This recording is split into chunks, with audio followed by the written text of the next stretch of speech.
Karen wants to know, what trends did you see among all the individuals you interviewed on how they succeeded? What traits did they have?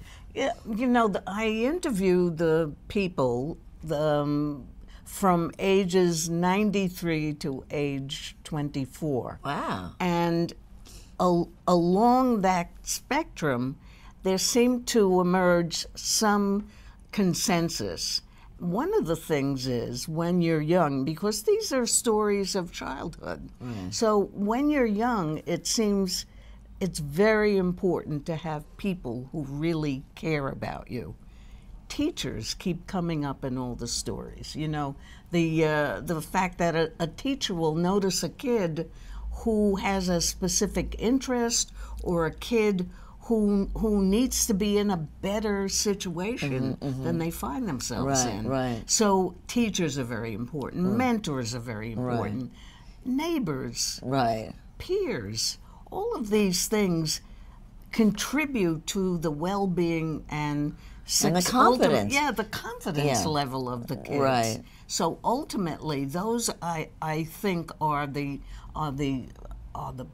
things that help us along, so that you can succeed. But you must have thought something about the Bronx, even though you come from there, of course, that you felt the Bronx had something that it gave me that I want to explore and see if it gave other people the same thing. Was that sort of your impetus?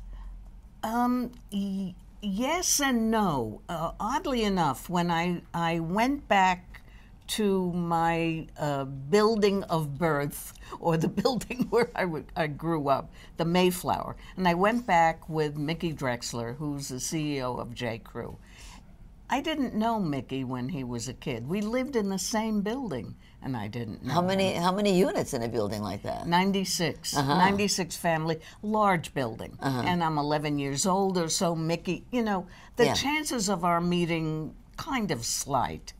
However, when we talked, there was an animation excitement, and I thought, well, this is interesting. There are a lot of people from the Bronx who are very successful. Where did they start? Yeah. What were those beginnings? That's what prompted me.